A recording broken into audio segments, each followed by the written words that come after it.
Baiknya kita berdoa terlebih dahulu. Ayo adik-adik kita bersama-sama bersatu untuk memuji dan memuliakan nama Tuhan Yesus. Kita berdoa bersama, lipat tangan, tutup mata.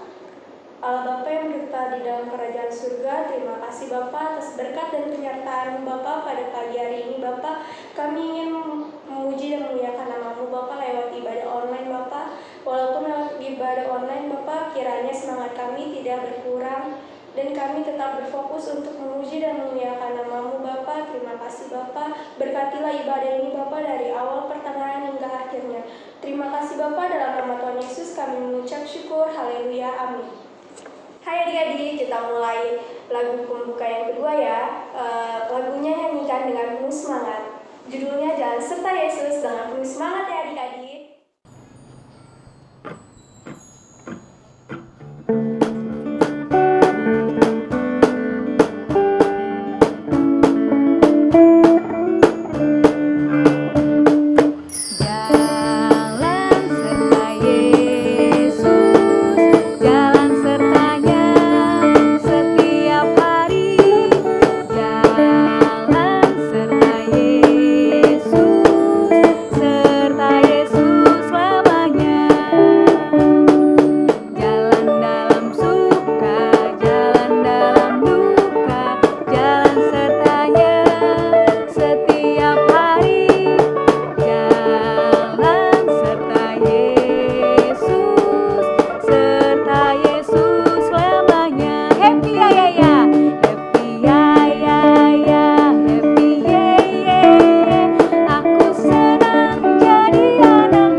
Tuhan Yesus, terima kasih kami telah mengumpulkan persembahan kami.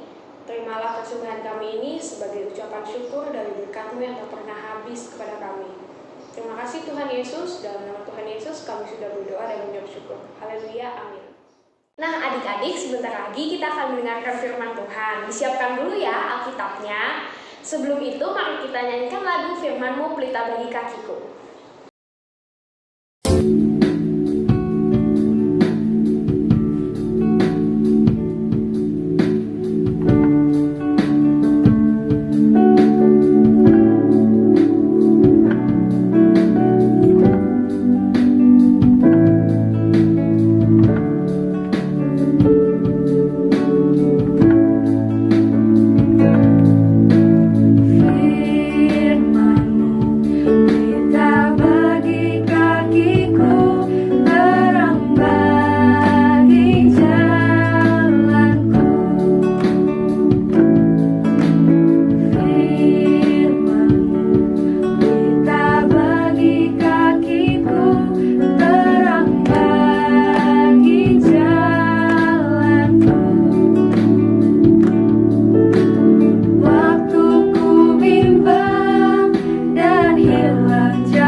Adik-adik yang terkasih dalam Tuhan Yesus Kristus, tiba waktunya kita akan mendengarkan firman Tuhan.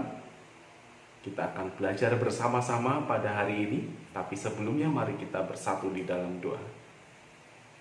Bapa yang baik, kami mengucap syukur kepada Tuhan, Engkau memberi kesempatan bagi kami untuk beribadah kepada Tuhan pada hari ini. Sebentar kami hendak mendengarkan firman-Mu Bapa. Engkau bantu kami, Engkau menolong kami untuk menjadi anak-anak yang semakin baik di hadapan Tuhan. Kau pimpin hamba-Mu yang hendak menyampaikan firman-Mu pada hari ini. Hanya kebenaran firman Tuhan saja yang tersampaikan.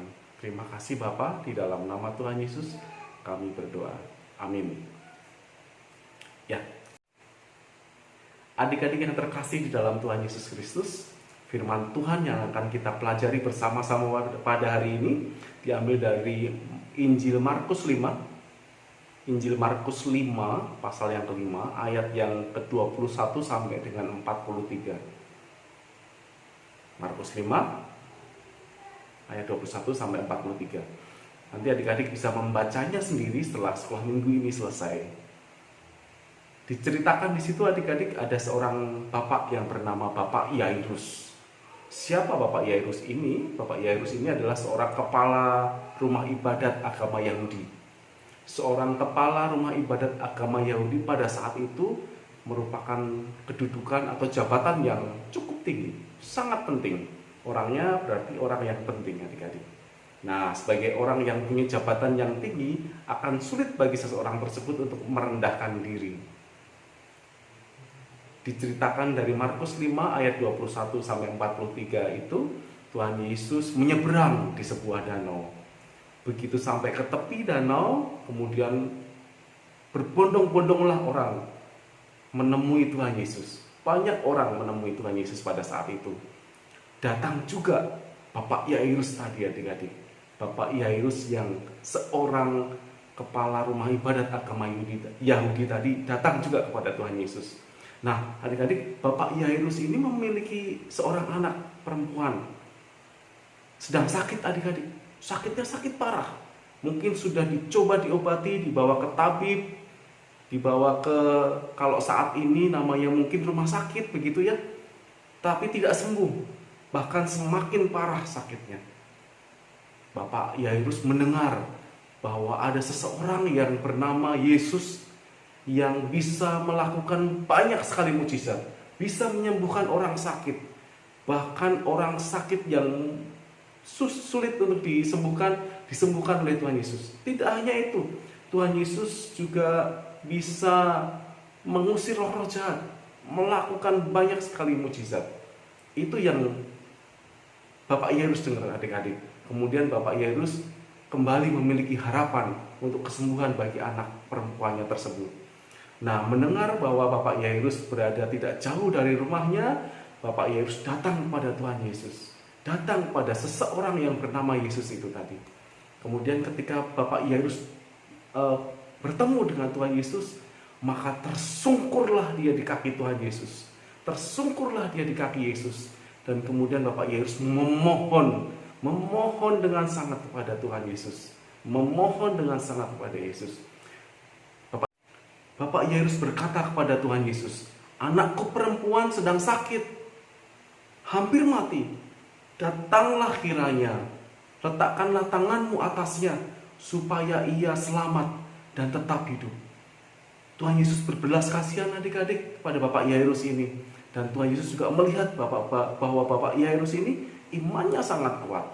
Lalu Tuhan Yesus pergi bersama dengan Bapak Yairus ke rumah Bapak Yairus. Orang yang lain yang tadi banyak sekali di situ ikut juga adik-adik. Mereka berbondong-bondong, berdesak-desakan, ikut bersama dengan Tuhan Yesus dan Bapak Yairus ke rumahnya Bapak Yairus. Ketika dalam perjalanan itu ada seorang perempuan yang juga sedang sakit adik-adik. Sakit parah, sakit pendarahan yang sudah 12 tahun tidak sembuh.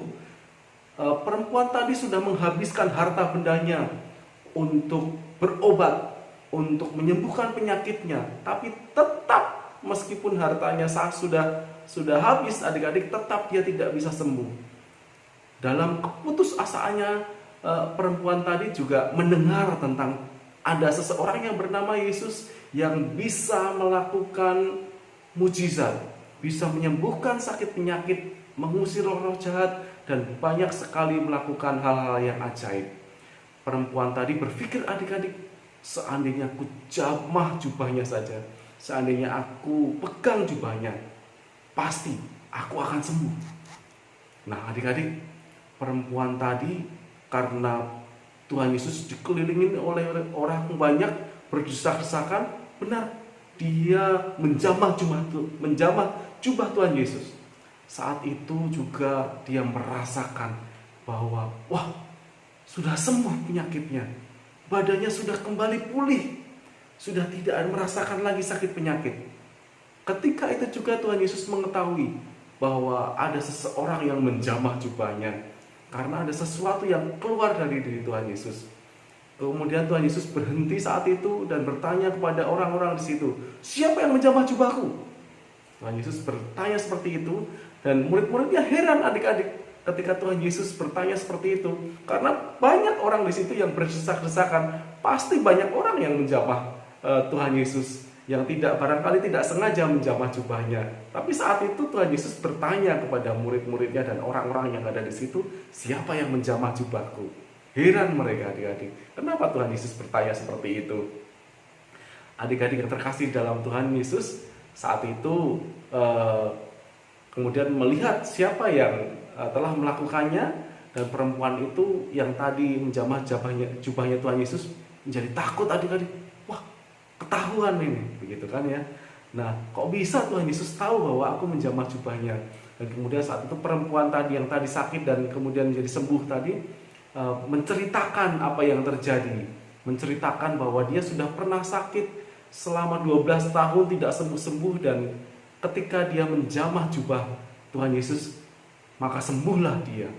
Saat itu Tuhan Yesus melihat betapa perempuan itu memiliki iman yang sangat kuat, memiliki iman yang sangat dalam kepada Tuhan Yesus. Apa yang dikatakan oleh Tuhan Yesus saat itu? Tuhan Yesus berkata, Hai anakku, imanmu telah menyelamatkan engkau. Hai anakku, imanmu telah menyelamatkan engkau. Mari kita katakan sama-sama adik-adik perkataan Tuhan Yesus ini. 1, 2, 3. Hai anakku, imanmu telah menyelamatkan engkau. Lalu kemudian Tuhan Yesus minta perempuan tadi pergi dengan selamat, dengan penyakitnya yang sudah disembuhkan.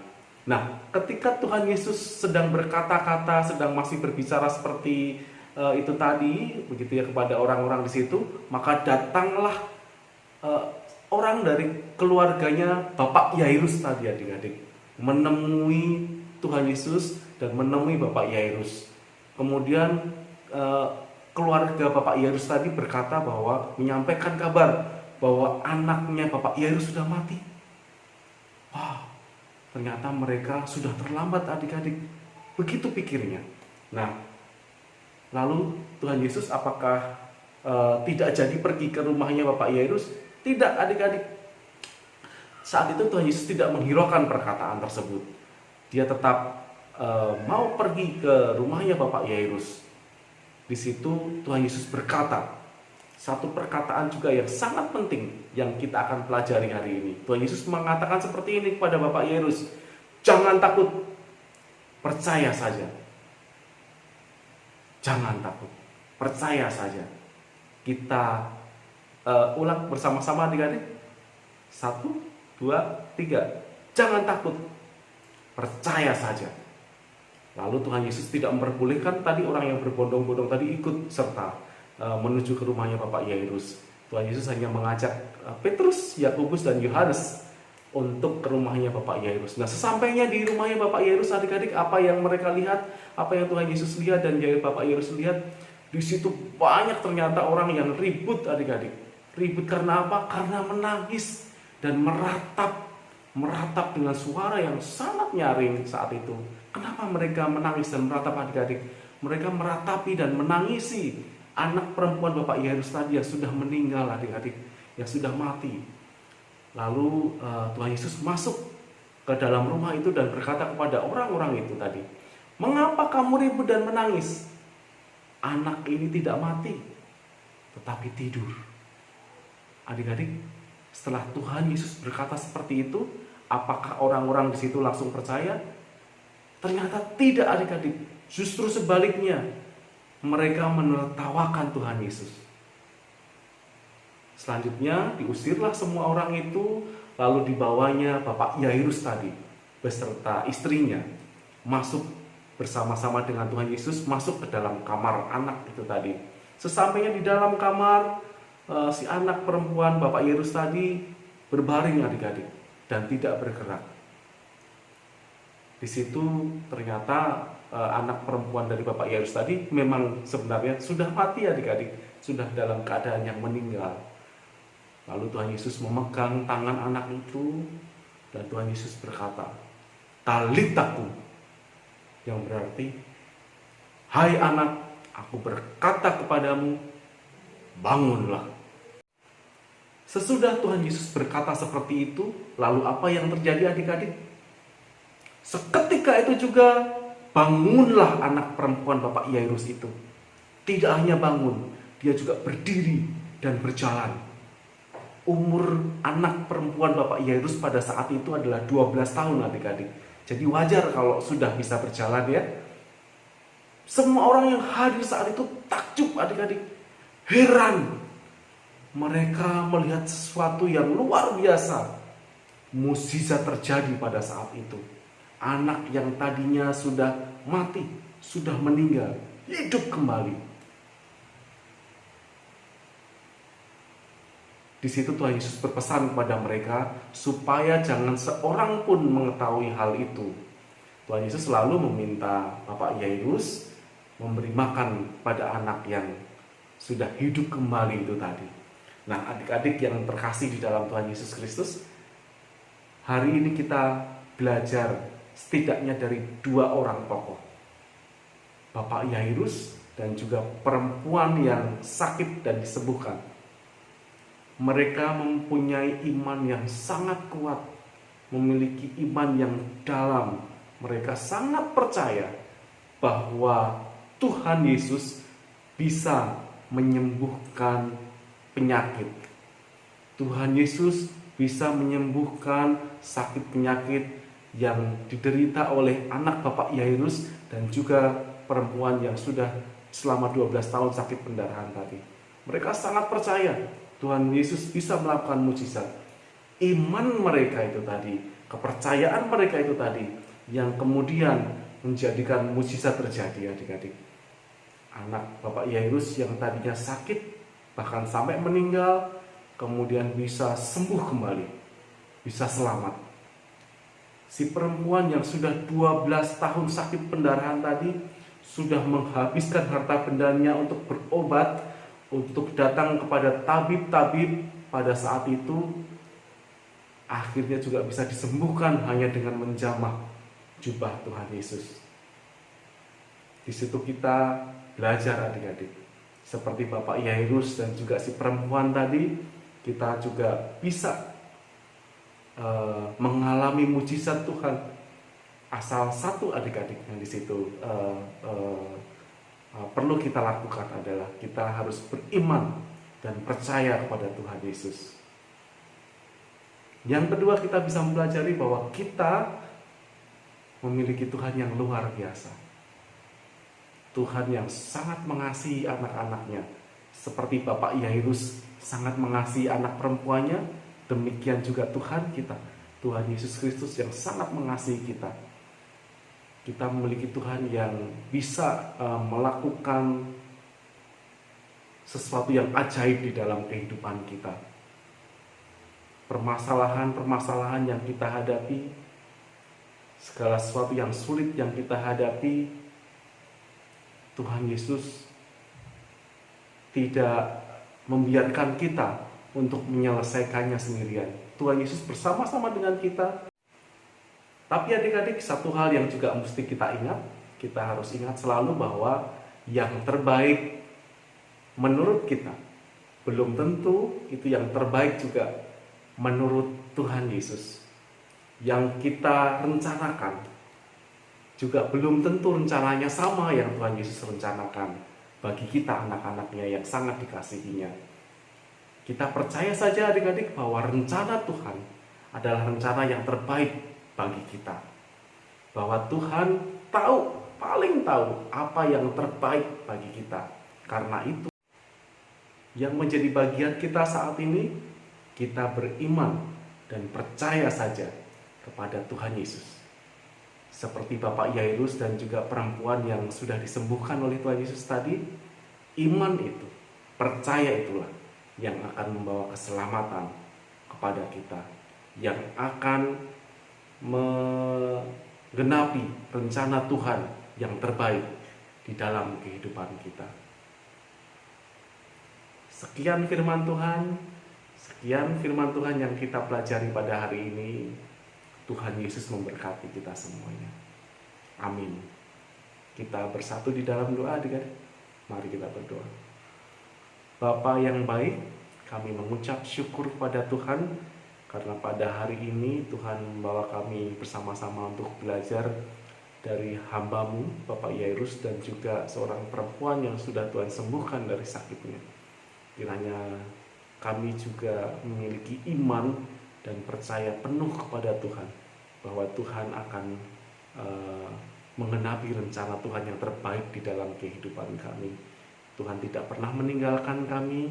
Tuhan hadir di setiap permasalahan yang kami hadapi. Ampuni dosa dan kesalahan kami, Bapa. Kami mau beriman dan percaya penuh kepada Tuhan. Dalam nama Tuhan Yesus kami berdoa. Amin. Setelah mendengarkan firman Tuhan tadi, baiknya firman Tuhan ini kita lakukan di dalam kehidupan kita sehari-hari, adik-adik.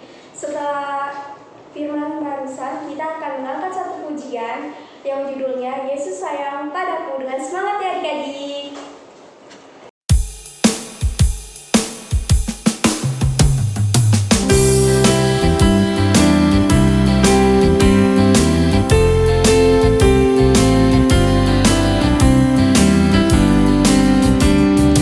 Yesus sayang padaku.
dalam nama Yesus.